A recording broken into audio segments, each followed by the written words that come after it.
이 와중에 김민석 민주당 의원이 이낙연 전 대표더러 사꾸라 노선이라고 비판을 했습니다.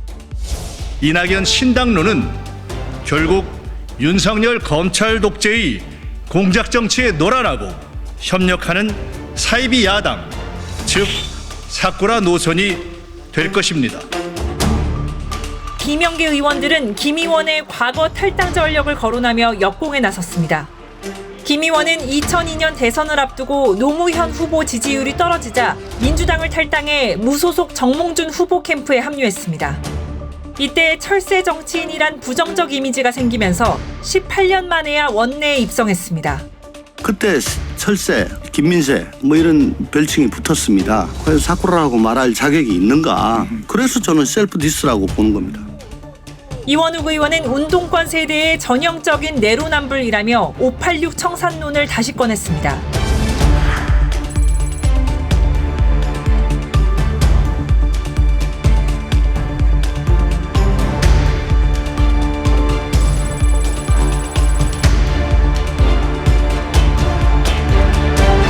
이게 이런 문제거든요.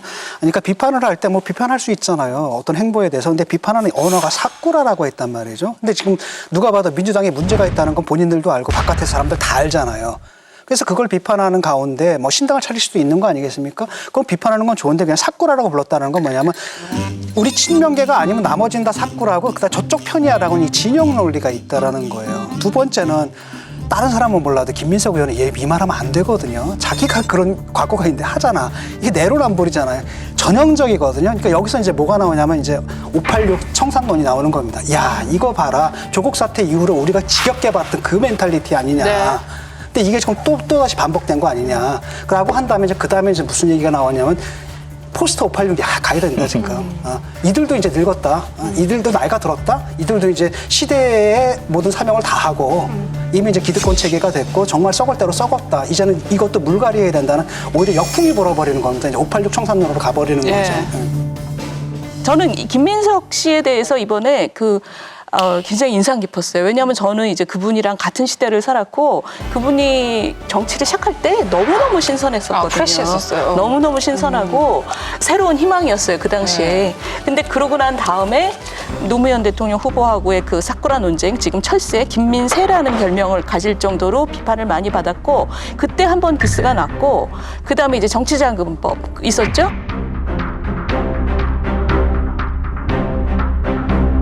그다음에 얼마 전에 송영길 대표 돈봉투 사건 그렇죠. 때 김민석 의원이 송영길은 나랑 마찬가지로 물욕이 없다 그랬어요. 자기가 정치자금법으로 들어갔다 온 사람이 돈봉투 놀린 사람한테 더 잘 아는 거 아닐까? 그러니까 우리는 똑같이 물욕이 없어서 아직도 전세 산다.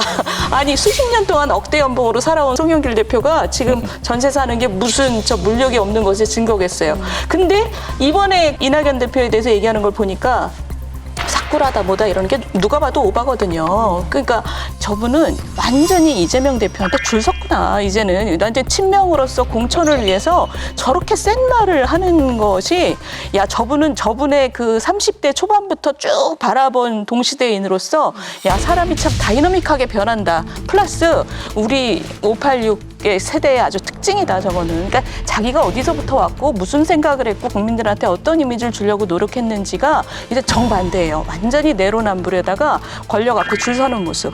굉장히 실망스러웠어요, 이번에. 이분 때문에 또 586이 다시 환기가 된 거죠, 이번에.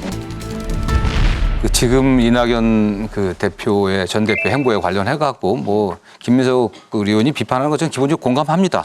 다만 또 그 김민석 의원에 대해 갖고 지금 20년 전에 일을 갖고 20년 전에 네가 이렇게 했는데 지금 비판할 수 있냐. 이건 또 별개의 문제인 것 같아요.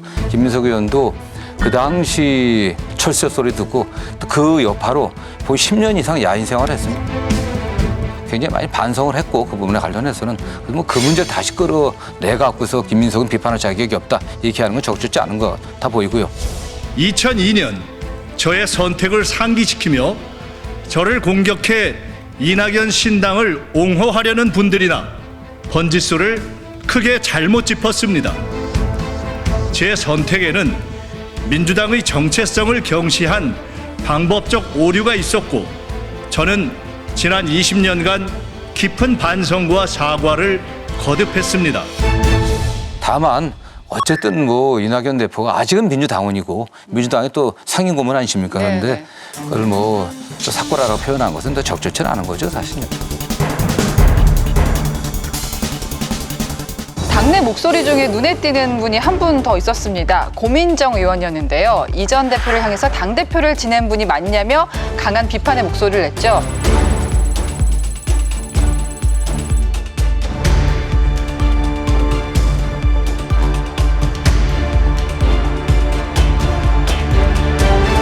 전 당대표를 지내놓고 어떻게 당을 나가서 새 당을 만들 생각을 하냐. 뭐 이런 비판은 통상적인 경우는 뭐 그것도 나름 이유가 있다고 생각하는데 예를 들면 옛날에 DJ도 당대표 한 다음에 나가서 당 만들었어요.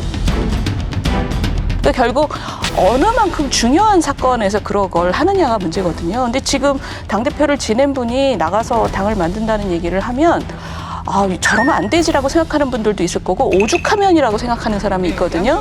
근데 저는 오죽하면이라는 쪽에 가까워요. 지금 저 당이 정말 고쳤을 수 없을 정도라고 얘기하는 사람들이 내부에서 많이 생기고 있잖아요. 그러면 최고위원쯤 되는 사람이라면 우리 당의 이런 문제에 대해서 성찰을 하고 이걸 어떻게 고칠 것인가에 대해서 고민을 하는 게 먼저지 또 어떻게 전 당대표를 지낸 사람이 이럴 수가 있느냐. 이 얘기는 아무런 의미가 없고 그 얘기를 들을 때 드는 느낌은 이거 저분들도 이제 공천받아야 되니까 저러는구나. 그런 느낌이 들어요. 왜냐하면 정치인으로서의 성찰이 그 안에 하나도 없잖아요. 고민정 의원도 당 최고위원 중에 한 분 아니겠습니까? 최고위원 중에 한 분이고 당 전체 당원들 지지자들 또 국회의원들의 일반적인 생각을 말씀하신 거고요. 제가 몇 번 말씀드린 것처럼 당의 대표를 지내신 분이잖아요.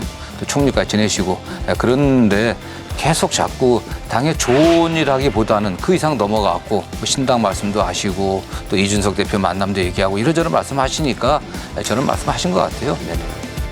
여러분, 여기를 눌러서 구독을 해주시면 강적들 컨텐츠를 빠르게 만나보실 수가 있습니다. 알람 설정도 잊지 말아주세요.